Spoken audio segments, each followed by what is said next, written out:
할렐루야. 할렐루야. 우리 주님의 크신 은혜와 사랑이 오늘 사랑하는 모든 여러분들과 함께 하시기를 주님의 이름으로 축원합니다. 사랑하는 여러분, 고난의 바다를 다 지나갈 때에 여러분 하나님께서는 우리에게 이렇게 말씀하여 주셨습니다. 여러분 그 고난이라고 하는 것이 우리 가운데 있지만 여러분 그 어려움이라고 하는 것, 그 기근의 세월들 다 지나가게 하시는 것은 이 모든 것들이 다 지나간 다음에 바로 은혜의 시대가 찾아오기 때문입니다. 오늘 특별히 스가랴서 10장 말씀해 보니 하나님께서 이 은혜의 시대를 어떻게 열어가실지 또 그리고 또 이와 같은 은혜와 은총을 어떻게 우리에게 주실지를 말씀해 주시는 것을 보게 되는데요. 그러므로 오늘 이 스가랴서 10장에 있는 말씀을 마음속에 우리가 꼭 붙들면서 지금 오늘 우리가 이 고해를 지나가고 있다고 한다면, 이 고난의 바다를 지나가고 있다고 한다면 이 고난을 통해서 어떻게 하나님께서 다시금 그 은혜를 맞이하게 하실지를 여러분 사모하고 기다리는 자 되어 오늘 이 말씀으로 승리하는 나와 여러분이 되기를 주님의 이름으로 축원합니다. 사랑하는 여러분, 그러면 오늘 하나님께서 이 은혜를 어떻게 우리에게 부어주시겠는가? 여러분 1절은 이렇게 그 말씀을 시작하고 있습니다. 우리 1절 말씀 다시 한번 합독해서 읽도록 하겠습니다. 1절입니다. 시작. 봄비가 올 때에 여호와 곧 구름을 일게 하시는 여호와께 비를 구하라. 무리에게 소낙비를 내려서 밭의 채소를 각 사람에게 주시리라. 아멘. 할렐루야. 하나님은 그 열매와 소산을 여러분 그 사랑하는 자녀들에게 허락하시는 분이신 줄로 믿습니다. 여러분 오늘 말씀해 보니까 봄비가 올 때에 이 구름을 일게 하셔서 비를 내리시는 하나님께 구하라 말씀하셨어요. 여러분 하나님께서는 이것을 허락해 주실 능력이 있으시고 또 살아계시기 때문에 능히 이것을 우리에게 주시고도 남음이 있으신 분이신 줄로 믿습니다. 근데 오늘 말씀에 왜 그것을 하나님께 구하라고 말씀하고 계시냐면 여러분 그 다음에 나오는 이어지는 말씀을 통해서 보니까 드라빔에게 또 복술자에게 구하는 자들이 있었다라고 하는 거예요. 드라빔이라고 하는 것은 가정에 가지고 있었던 여러분 우상신입니다. 그 우상에게 구해봐야 여러분 이 우상은 살아있는 것이 아니기 때문에 구해도 줄 수가 없는 것이고요. 또 복술자들은 거짓을 말하는 자들이기 때문에 그들의 말은 다 허탄하여서 아무리 그들을 찾아가도 이 점수를 구하고 무당처럼 여러분 그들이 원하는 거 말하지만 여러분 그들은 사람들이 원하는 것을 주지 못합니다. 오직 여러분 진정으로 살아계신 하나님만이 여러분 우리가 바라고 원하고 간구하는 그 모든 것들에 대하여 응답하여 주시는 줄로 믿습니다. 그러므로 오늘 이 시간도 우리가 그렇게 살아계신 하나님 앞에 나와서 우리의 기도를 하나님께로만 향하며 여러분 아뢰는 자 되어야만 할 줄로 믿습니다. 여러분 사랑하는 여러분, 그런데 특별히 오늘 본문 말씀에 너무나 감사한 것은 이처럼 응답해 주시는 하나님에 대하여 말씀하여 주실 때에 봄비가 올 때라고 하는 말씀으로 시작했다라고 하는 점입니다. 여러분 이 봄비가 여러분 어떤 비인가요? 우리가 보통 봄비 그러면 굉장히 낭만적으로 여러분 우리 생각합니다. 뭐 가을비도 그렇고요, 봄비도 그렇고요. 왠지 봄비 그러면 마음이 따스해지기도 하고 또 싹이 트기도 하고 하는 그런 여러 가지들을 떠올리게 되죠. 그런데 안타깝게도 오늘 본문 말씀은 사실은 낭만과는 좀 거리가 먼 말씀입니다. 오늘 이 말씀은요, 오히려 낭만보다는 유대인들의 그 농경 문화와 연결이 되어져 있고요. 그리고 이 농경 문화 속에 있는 이 비는 여러분들도 사실은 잘 아시는 비입니다. 원어를 보았더니만 이 봄비가 무엇이라고 쓰여져 있느냐, 우리 자료를 보여주시면 감사할 것 같은데요. 이 원어에는 이 봄비라고 하는 것이 말코슈라고 하는 단어로 쓰여져 있어요. 그 말코슈가 뭔가 보았더니 있는 그대로 직역을 하면 바로 늦은 비입니다. 여러분 늦은 비 너무나 잘 아시는 비죠. 이스라엘에게는 이른 비와 늦은 비가 있었는데 바로 이 이른 비가 내림으로 여러분 이스라엘이 씨를 뿌릴 수가 있게 되는 것이고요. 이 늦은 비가 내리고 나서야 여러분 추수할 수 있는 그런 곡식과 또 열매들이 여러분 결실을 하게 되는 시절을 맞이하게 됩니다. 그래서 보통 왜 이것을 봄비라고 부르냐면 바로 1년 중에 3월과 4월 중에 내리는 비라서 그래요. 그래서 이 늦은 비를 봄비라고 부르고 이때 정말로 충분하게 여러분 이 비가 내려지게 될 때에 이 초여름과 여름의 시절을 지나면서 여러분 곡식이 열매를 맺기를 시작을 하고 추수의 기간을 맞이하게 되는 것입니다. 그럼 오늘 본문 말씀은요, 하나님께서 이처럼 봄비를 내릴 때라고 말씀을 해주시고 봄비가 올 때라고 말씀을 해주고 계시는 거예요. 왜냐하면 우리가 어제 읽었던 말씀의 묵상의 내용이 무엇입니까? 여러분 어제 우리가 새벽 기도를 통해서 하나님께서 이스라엘을 축복을 해주시는데 어떻게 축복을 해주셨냐면 그들의 청년들이 곡식과 같을 것이라 말씀해 주셨고요, 그들의 처녀들이 포도주와 같을 것이라 말씀해 주셨어요. 그러니까 하나님의 이 축복을 말씀해 주실 때에 바로 이 곡식의 결실로 열매가 결실하는 것으로 하나님께서 비유하시면서 축복을 해주셨다란 말이죠.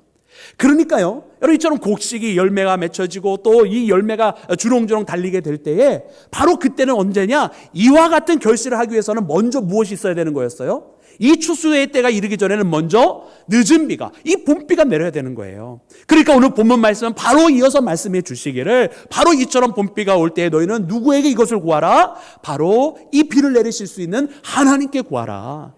너희들이 그 곡식처럼 되어지기를 원하고 정말 저 포도의 열매처럼 주렁주렁 그 열매가 가득 채워지기를 원한다고 한다면 먼저 그 은혜의 담배를 맞아야만 하는 것이고, 이 은혜의 비는 그냥 주어지는 것이 아니라 이 비를 주시는 분, 바로 그 하나님께서 허락하셔야만 되기 때문에 이 은혜의 담비, 생명의 담비, 열매의 담비를 주시는 바로 그 하나님께 구하라고 말씀하고 계시는 것입니다. 그러므로 사랑하는 여러분, 오늘 이 말씀을 보니까 이 은혜의 시대는요, 바로 그의 사랑하는 자녀들이 열매를 맺기를 다만 바라고 원하고 그 마음속에 소망을 가지고 뿐만 아니라 그것을 위해서 이것을 주시는 분을 찾아가는 발걸음이 시작이 되다는 거예요. 여러분, 오늘 이 시대를 살아가는 우리가 삶 가운데 하나님, 이제는 더 풍성하기를 원합니다. 열매 맺히기를 원합니다. 주렁주렁 맺히기를 원합니다. 가득 맺히기를 원합니다. 도대체 하면 언제 하실 건지 모르겠습니다만은 그런 우리 기도의 제목이 있습니까? 없습니까? 있지 않습니까? 근데 이런 마음의 소망과 기도의 제목을 그냥 갖는 게 아니라 이것을 가지고 우리가 하나님 앞에 나아가야 된다는 거예요. 왜냐하면 이것을 주실 수 있는 분, 이 열매가 맺혀질 수 있도록 은혜의 담배를 주시는 분이 바로 하나님이시기 때문에 그래요. 그래서 오늘 말씀 가운데 보니까 이 봄비를 내릴 때에 하나님께서 이 비를 주시는데 그 비를 무엇처럼 주신다고 표현을 해주셨냐면 소낙비처럼 주신다고 표현해 주셨어요. 여러분, 소낙비는 어떤 비입니까? 여러분, 이 소낙비는요, 갑자기 확 부어주는 비예요. 그렇죠?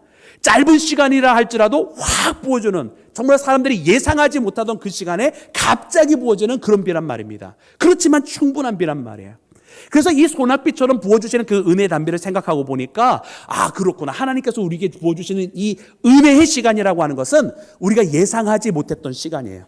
우리가 어떻게 보면 너무나 조급해서 안달나서 막 언제쯤일까 막 그렇게 갈급하던 때에 내가 예상하지 못한 그 시간에 하나님께서 소낙비를 내리시듯 갑자기 부어주시는데 그 비가 엄청나고 그 물이 엄청나서 나의 메말랐던 이 황폐해지고 갈라져 버렸던 이 땅이 다 채워지고도 그 은혜 가운데에 충분하게 적셔지고도 남음이 있는 그 은혜의 비를, 그 소낙비와 같이 부어주시는 하나님의 은혜의 비를 우리가 맞이하게 된다라고 하는 사실을 말씀을 통해 발견하는 나와 여러분이 되어야만 할 줄로 믿습니다.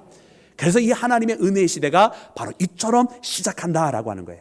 그래서 하나님께서 이 은혜의 시대를 시작하면서 어떻게 하시느냐, 동시에 보았더니 여러분, 이 은혜의 세대에 방해를 하고 있었던 이들이 있었던 것을 말씀을 해주시는 거예요. 아까도 우리가 이야기했던 것처럼 드라빔이라고 하는 그 우상을 섬기게 했었던 것들, 또 복술자라고 이야기하고 있는 그런 점술가들이나 무당, 미신을 쫓아가고 있었던 그 모든 것들에 대해서 하나님께서 진노하시고, 또 말씀 가운데 보았더니만은 그 가운데에 여러분 목자들이 나오는데 이 목자들에게 하나님께서 노하신다고 그랬어요. 아니, 왜 이 목자들에게 노하실까요? 아니, 그 전에 있었던 2절과 3절의 말씀 보면 이렇게 기록이 되어 있습니다. 우리 2절과 3절 말씀을 함께 합독해서 읽어볼까요? 시작. 드라빔은, 복술자들은 진실하지 않은 것을 보고 거짓 꿈을 말한즉 그 위로가 헛됨으로 백성들이 양같이 유리하며 목자가 없으므로 곤고를 당하나니, 내가 목자들에게 노를 바라며 내가 수렴서들을 벌하리라. 만군의 여호와가 그 무리 곧 유다 족속들을 돌보아 그들을 전쟁의 준마와 같게 하리니. 아멘. 여러분, 유다 백성들이 허망하고 허탄한 소리에 어떻게 지내고 있었습니까? 목자가 없었다. 그러므로 방황하고 있었다. 유리하고 있었다. 이렇게 기록을 하고 있어요. 그런데 말씀을 자세히 읽어보니까 그들에게 진짜 목자가 없었던 것은 아니었어요. 그들에게 목자가 있기는 있었어요. 그런데 이 목자들이 목자의 역할을 하고 있었습니까? 안 하고 있었습니까? 안 하고 있었다는 거예요. 이 목자들이 만약 제대로 그 목자의 역할을 감당하고 있었다고 한다면, 아니, 이 양들이 방황할 이유가 없잖아요. 목자가 있는데. 이 양들이 곤비하지 않겠죠. 그 목자들이 그 필요한 것을 다 채워주는데. 그런데 이 양들은 곤비하고 방황하고 유리하고 있었습니다. 왜냐? 그 목자들이 목자 역할을 안 하고 있었던 거예요. 이들은 사꾼 목자였어요. 이들은 거짓된 목자였어요. 참된 목자, 선한 목자가 아니었던 것입니다. 그러기에 하나님께서 이 목자들에게 노하신다라는 거예요. 충성된 진정한 선한 목자가 아니었기 때문에, 그 맡겨진 양떼들을 외면하였고 자기 길을 걸어가는 그런 거짓된 목자였기 때문에 하나님께서 그 목자들에게 노를 바라신다 이렇게 말씀하고 계시는 거예요. 왜 이 양떼들을 허탄한 길로 인도하였느냐고, 왜 이 양떼들을 방황하도록 방치하였느냐고 하나님께서 오히려 그 목자들에게 질타를 가하시는 모습을 우리가 발견하게 되는 것입니다. 특별히 말씀 가운데 보니까 여러분 그 수렴소를 벌하신다 이렇게 말씀을 하고 계세요. 사실 우리가 이 말씀을 그냥 막 문자로만 읽기를 시작하면 잘 이해가 안 돼요. 아니 목자들이야 거짓 목자들이니까 하나님께서 진노하시는 거야 당연하겠지만 갑자기 왜 애꿎은 동물을 하나님께서 벌하실까? 여러분 왜냐하면은요 이 수렴소는 그냥 염소가 아니에요. 그죠? 우리가 보통 수렴소 그러면 제물로 떠올릴 수 있는데 오늘 본문 말씀에는 이 수렴소가 제물로 나오는 것도 아닙니다. 그러면 이 수렴소는 도대체 무엇이기에 하나님께서 벌하신다고 말씀하시느냐? 여러분 우리가 성경에 보니까 이 수렴소에 대해서 그냥 제물이나 짐승으로 표현하지 않는 그 말씀이 나오는데 그 말씀이 바로 레위기서 17장에 나옵니다. 레위기서 17장 7절에 보니까 거기에서 이렇게 표현을 하고 계시고, 여러분 이 표현을 영어로 되어 있는 성경, 오늘은 특별히 킹 제임스 버전을 가지고 왔는데 그 성경 말씀에 보니까 이렇게 또 다르게 번역을 했어요. 우리 그 말씀 함께 읽어보고 말씀을 나누도록 하겠습니다. 우리 레위기서 17장 말씀 함께 합독합니다. 시작.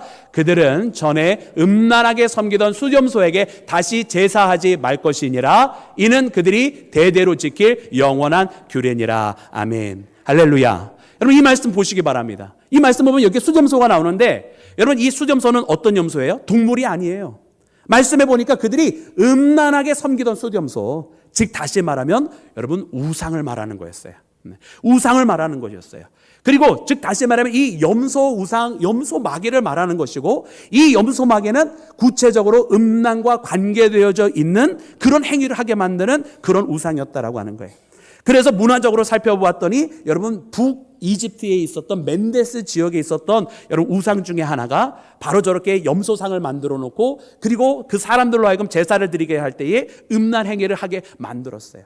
하나님께서 뭐라고 말씀하신 거였냐면 이 레위기서에 그 이스라엘이 이제 나오게 되었을 때 너희는 더 이상 그 애굽에서 저 북쪽 지역에 있었던 그런 음란한 행위를 따랐던 그런 그 수렴소를 따라 살지 말아라고 하나님께서 그 백성을 정결케 하시는 말씀이 바로 레위기서 17장에 있는 말씀입니다. 그래서 이처럼 여러분 음란 마귀를 말하는 것이었기 때문에 여러분 이 영어 성경 킹 제임스에서는 그것을 아예 의역을 해서 데빌이라고, 악마라고, 악마를 섬기는 것이라고 이렇게 표현을 했어요. 그러니까 오늘 본문 말씀에 나오는 이 수렴소도 마찬가지로 여러분 보통 일반 제사의 제물을 혹은 동물을 말하는 것이 아니라 바로 이처럼 마귀를 말하는 것입니다. 하나님께서 그 마귀를 벌하시리라, 음란하게 행했던 그 우상을 벌하시리라 이렇게 말씀을 하고 계시는 거예요. 그래서 오늘날도 여러분 오컬트적인 표현 중에서 바호멧이 있는데 이 바호멧이 바로 이 염소처럼 그려놓고 사탄을 상징하는 그런 의미가 있잖아요. 그것이 바로 여기에서 여러분 착안이 된 여러분 그 오컬트입니다. 특별히 왜 이 염소가 사탄을 의미하는가 하면 보통 여러분 유다의 염소라고 하는 것이 있는데 여러분 이 목장 문화에서 양들을 도살장으로 끌고 가야 되는 경우들이 있어요. 근데 그거를 어떻게 하냐면 맨 앞에 그 목장에서 기르는 염소가 씁니다. 그럼 이 염소가 어떻게 하냐면 맨 앞에서 걸어가요. 그러면 양들이 뒤따라오는데 양들은 눈이 좋습니까? 나쁩니까? 네, 양들은 눈이 나빠요. 거의 장님이에요. 그러니까 앞에 있는 짐승의 엉덩이만 보고 따라가는데 이 염소의 엉덩이만 보고 따라가는 거예요. 근데 이 염소는 어디로 가느냐? 바로 그 도살장으로 발걸음을 옮겨요. 그러면 이 염소를 따라가는 양들은 다 어디를 가는 겁니까? 바로 그 도살장으로 가게 되는 거예요. 그래서 거기서 다 도살을 당하게 되는 거예요. 이 염소는 목장에서 일부러 그 역할을 하게 만들려고 키우는 염소고요. 그 염소가 바로 소위 유다의 염소라고 이렇게 부릅니다. 그러니까 염소를 따라가면 다 죽는 거거든요. 그러니까 오늘 본문 말씀에 하나님 말씀하시는 이 수렴소를 벌하리라고 말씀하시는 것은 무엇이냐면 이처럼 이스라엘을 잘못된 길로 인도하고 그리고 이처럼 음란의 길로 잘못된 길로 인도하여서 그 백성들, 그 하나님의 자녀들인 이 양떼들 다 죽음의 길로 인도했던 이 모든 악한 세력들에 대하여 하나님께서 진노하시고 벌하시겠다고 말씀하시는 것입니다. 할렐루야. 이 흑암의 세력들이 무너져야 하나님의 은혜의 세대가 이루어진다라고 하는 것을 말씀을 통해 발견하는 나와 여러분이 되어야만 할 줄로 믿습니다. 그래서 사랑하는 여러분, 우리 믿음의 사람들은요, 이 하나님의 은혜를 간구할 때는 항상 동시에 무엇을 간구해야 되냐면 악한 세력이 무너지기를 동시에 구해야 되는 거예요. 왜냐하면 하나님의 은혜는요, 악과 동시에 공존할 수가 없는 거예요. 여러분, 어떻게 깨끗하고 성결한 것이 더러운 것과 함께 공존할 수가 있겠습니까? 우리도 마찬가지거든요. 하나님 앞에 거룩한 백성으로 살아가기를 원한다고 한다면 우리 가운데 있는 모든 죄악을 끊어버리고 우리 가운데 있는 모든 우상들을 제하여버리고 세상의 것들을 버리지 않고서는 하나님의 길을 따라갈 수가 없는 거예요.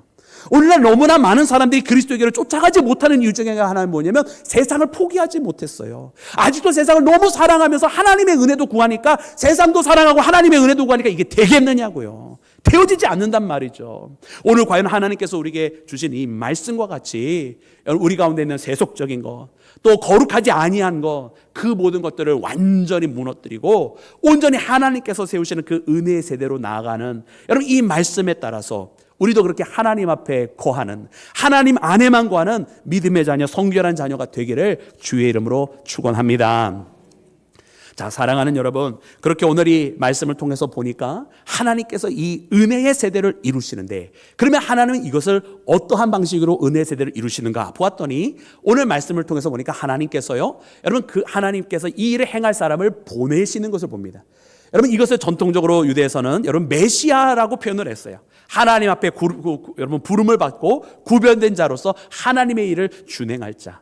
여러분, 이것은 누구를 통해서 이루어졌습니까? 어떤 선지자나 사람이나 혹은 역사 속의 영웅을 통해서 이루어진 것이 아니라 오직 하나님의 아들이신 예수님께서 친히 육신을 입고 이 땅에 오셔서 여러분 이 구원자, 하나님께서 구원하신 그 일을 여러분 승리로 이끌어 주셨는 줄로 믿습니다. 말씀해 보니 여러분 바로 이와 같은 일들에 대한 약속을 하나님께서 하시는데요, 나와 있는 그 내용 하나하나가 전부 다 예수님의 모습을 우리 가운데 보여주시는 걸 봐요. 오늘 본문 말씀 보니까 이렇게 기록이 되어 있습니다. 우리 4절과 5절에 있는 말씀을 함께 합독해서 읽겠습니다. 시작. 모퉁이 돌이 그에게서, 말뚝이 그에게서, 싸우는 활이 그에게서, 권세 잡는 자가 다 일찍이 그에게서 나와서 싸울 때에 용사같이 거리의 진흙 중에 원수를 밟을 것이라. 여호와가 그들과 함께 한즉 그들이 싸워 말탄 자들을 부끄럽게 하리라. 아멘. 할렐루야. 여러분, 하나님께서요, 여러분 우리 가운데 예수님을 보내주셨습니다. 여러분, 그런데요, 우리가 성경 말씀에 보니까 예수님은 건축자의 버린 돌과 같이 되었다라고 하는 그 예언의 말씀을 이루셨다고 표현을 해주고 계세요. 여러분, 예수님께서 왜 여러분 선지자의 말씀을 들어서 자기를 건축자의 버린 돌처럼 되었으나 모퉁이 돌이 되었다고 말씀하셨을까요? 왜냐하면은요, 예수님께서는요, 먼저 이 부름을 받았던 사람들은 사실 유대인 아닙니까? 그러나 메시아가 오셨고 하나님의 아들이 오셨지만 이 유대인들은 예수님이 메시아인지를 알지 못했고 예수님을 영접하지도 아니하였어요. 그러니 마치 건축자의 버린 돌처럼 되어버린 것이지요. 그러나 여러분, 예수님은 결단코 버린 돌로 끝난 것이 아니라 여러분, 예수님은 새로운 시작, 이 새롭게 시작하는 모퉁이 돌이 되셔서, 모퉁이 돌은 바로 그 건축물의 시작 아닙니까? 이 모퉁이 돌로부터 모든 것이 이어지고 건물이 시작이 되어지는데, 예수님은 저 예루살렘 성전을 바라보시면서 이것을 무너뜨리고 사흘 만에 다시 지으리라 말씀을 해주셨어요. 즉 옛날에 있었던 모든 것들이 무너지게 됩니다. 예수님은요, 이 모든 것들을 무너뜨리고 그들이 관습적으로 행하여 왔던 것들, 그리고 그들이 습관적으로 행하여 왔던 그 모든 것들을 버리게 하시고 예수님의 몸으로서 친히 자신의 몸을 우리에게 기꺼이 내어주시면서 물과 피를 다 쏟으시고 여러분 십자가를 통해서 하나님 앞에 나올 수 있도록 그 길을 열어주셨는 줄로 믿습니다. 이것이 바로 예수님의 십자가를 통한 사흘 만에 다시 지으신 진정한 성전, 여러분 예수님을 통해 나아가는 믿음의 성전인 줄로 믿습니다. 여러분, 그렇게 예수님께서 새로운 시작, 진정한 모퉁이 돌이 되어주신 것을 말씀해 주시고요.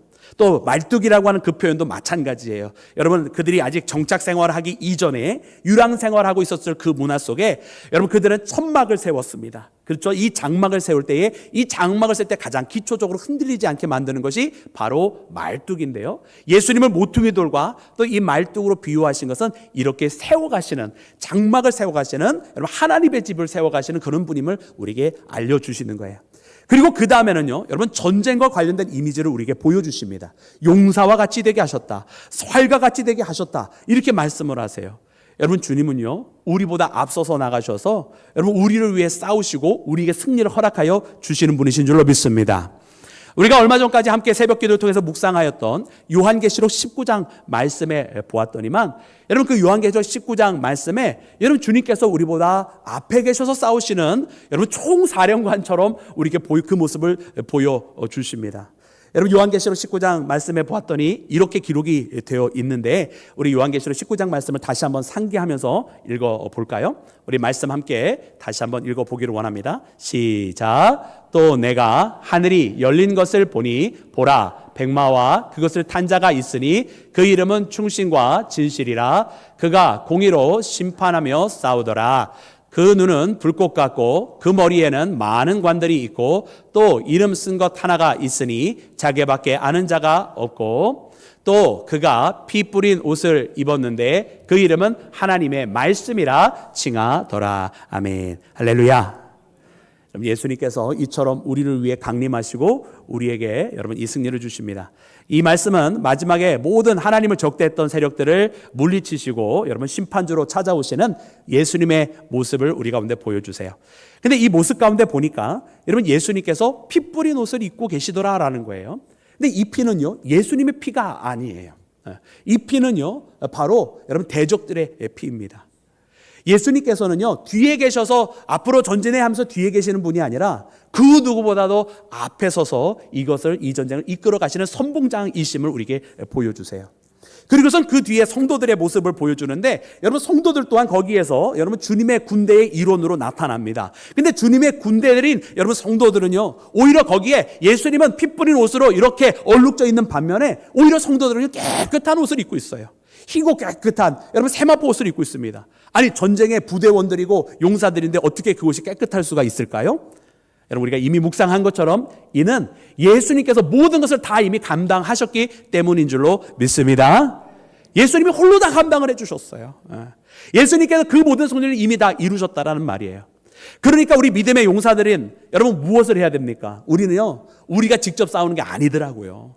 우리는 우리가 싸워야 할 것처럼 느끼지만 사실은 우리에게 필요한 것은 전쟁에 싸우는 기술이나 능력이 아니라 오직 우리보다 앞서가신 예수님을 바라보면서 예수님을 뒤따라가는 순종, 예수님을 따라 나아가는 그 믿음, 여러분 이것이 우리에게 필요한 것입니다. 할렐루야.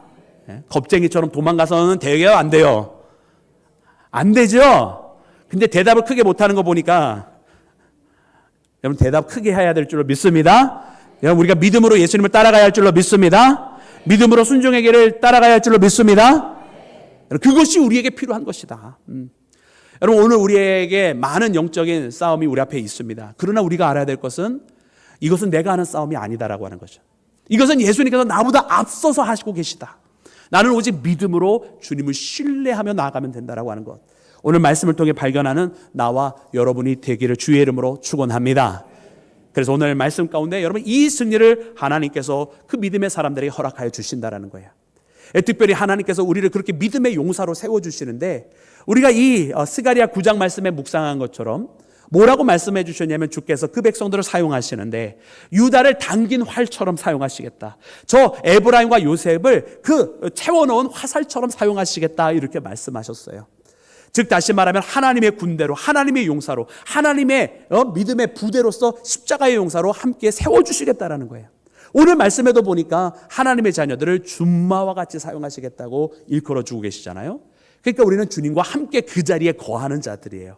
비록 이 모든 싸움은 주께서 앞서서 다 행하시지만 우리도 그 자리에 믿음을 가지고 함께 있는 거예요. 왜 그렇게 하시느냐? 여러분 이 승리는 주님께서 주시는 것이지만 주님께서 이 승리를 가져다가 우리에게 주시면서 너도 이겼다라고 우리에게 축복하여 주시기 위함인 것을 우리는 깨달아야 할 줄로 믿습니다. 사랑하는 여러분, 그렇게 주님은요, 이 주님의 승리를 주님의 승리로 끝내시는 것이 아니라 우리의 승리로 만들어 주시길 원하십니다. 십자가의 승리는 예수님 혼자만의 승리가 아니라 우리 모든 믿음의 승리라고 하는 사실을 깨달아야 할 줄로 믿습니다. 주님께서 우리에게 선물로 주신 승리예요. 죄와 사망을 이기게 하신 그 승리가 예수님 혼자만의 승리가 아닌 모든 주의 성도들의 승리가 되게 하시기 위하여 여러분 우리를 부르셨다라고 하는 사실을 깨닫는 나와 여러분이 되기를 주의 이름으로 축원합니다. 그러면 오늘 말씀에는 우리에게 알려주시는 것이 우리를 견고하게 하신다고 말씀하여 주시는데, 이 견고케 하시면 바로 여호와를 의지하는 자, 하나님을 의지하는 자, 그분만을 믿고 따라가는 자에게 여러분 견고하게 하시는 그 은혜와 축복을 허락하여 주시는 것을 봅니다. 사랑하는 여러분, 이 은혜와 회복이 나와 여러분의 삶 가운데 있어서 정말 믿음 안에서 흔들리지 아니하고 하나님께서 주시는 이 선물, 이 승리의 선물, 이 구원의 선물을 가지고 날마다 나아가는 나와 여러분이 되기를 주님의 이름으로 축원합니다. 여러분, 오늘 이 말씀 가운데 여러분 이 회복의 역사를 표현을 해주셨는데요, 6절 말씀에 보니까 이렇게 기록을 하고 계십니다. 우리 6절 말씀 함께 읽어볼까요? 우리 다 같이 합독합니다. 시작. 내가 유다 족속을 견고하게 하며 요셉 족속을 구원할지라. 내가 그들을 긍휼히 여김으로 그들이 돌아오게 하리니 그들은 내가 내버린 일이 없었음 같이 되리라. 나는 그들의 하나님 여호와라. 내가 그들에게 들으리라. 아멘. 할렐루야. 하나님께서 선포하십니다. 내가 그들의 하나님이라. 내가 그들의 하나님이라. 할렐루야. 하나님께서 선포하셨어요. 하나님께서 그 백성들을 다 불러 모으신다고 말씀하십니다. 하나님께서 아수르에서 불러 모으시고 저 모든 이방에서 다 불러 모으시고 저 애굽은 그 홀이 없어지게 하시고, 하나님께서 그동안 권세를 떨쳤던 그 모든 것들은 제하여 버리시고 흩어져 있었던 그의 사랑하는 자녀들은 다시 한번 주의 품으로 불러 모으신다 말씀하고 계세요. 그리고 그렇게 불러 모으실 때 누구를 불러 모으시는가 보았더니 하나님께서 유다를 축복하셨고요, 저 요셉을 축복하셨어요. 유다를 이야기할 때는 보통은 남왕국을 이야기하고, 저 요셉을 이야기할 때는 바로 에브라임 북이스라엘을 이야기하는 것인데, 그러나 이때는요 단순한 북이스라엘을 말씀하시는 것이 아니라 저 요셉을 이야기하고 에브라임을 말할 때는, 여러분 이미 지금 오늘의 시대는요 이스라엘 왕국 초기가 아니잖아요. 이스라엘 왕국은 남왕국 북왕국이 이미 다 멸망하고요, 지금 이 시가라의 때는 바벨론의 포로가 되었다가 돌아온 세대란 말이에요. 이 돌아온 세대에게 북이스라엘 말함이 무슨 소용이 있으며 남왕국을 말함이 무슨 소용이 있겠어요. 그러니까 이 가운데는 이 역사적인 지리적인 명칭이 아니라고 하는 것을 우리가 깨달으면서 이 말씀을 봐야 되는데, 그렇다고 한다면 요셉 지파, 저 에브라임이 가지고 있는 특징이 있어요. 그 특징은 뭐냐면 바로 그들이 이미 이방에 의해서 완전히 혼혈되어져 있는 상태를 말하고 있어요. 그러면 이 말씀은 무슨 뜻이냐면, 하나님께서 그의 자녀들을 부르시는데 그 자녀 가운데는 이스라엘만 있는 것이 아니라 이미 이 땅에서 모든 이방 백성들을 하나님께서 다 불러 모으고 계시다라는 것입니다. 지금 하나님께서 새롭게 이 스가랴를 통해서 보여주시는 성전의 제거는 히브리 민족의 성전이 아니라 이 땅 온 인류, 모든 믿음의 자녀들, 주의 이름을 찬양하고 예수 그리스도를 고백하는 자들에게 주실 여러분 온 인류의 회복을 하나님께서 말씀하고 계시는 것을 깨달아야 할 줄로 믿습니다. 하나님께서 이렇게 모든 사람들을 다 불러 모으시고 그리고 선포하시기를 내가 바로 그들의 하나님 여호와라고 말씀하고 계시는 거예요.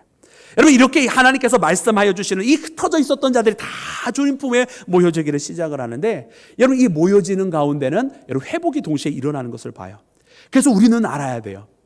여러분 무너지고 상처가 있을 때는 흩어지고 떠나가게 되는 역사가 일어나는 거예요. 마치 저 바벨론에서 하나님 앞에 도전하고 교만하였던 자들이 흩어지게 된 것 같이, 마치 상처를 가지고 있는 자들이 같이 함께하지 못하고 서로 떠나게 된 것 같이 그런 역사가 있지만, 회복의 역사가 있을 때는 어떤 역사가 일어난다? 함께 모여지는 역사가 일어납니다. 할렐루야.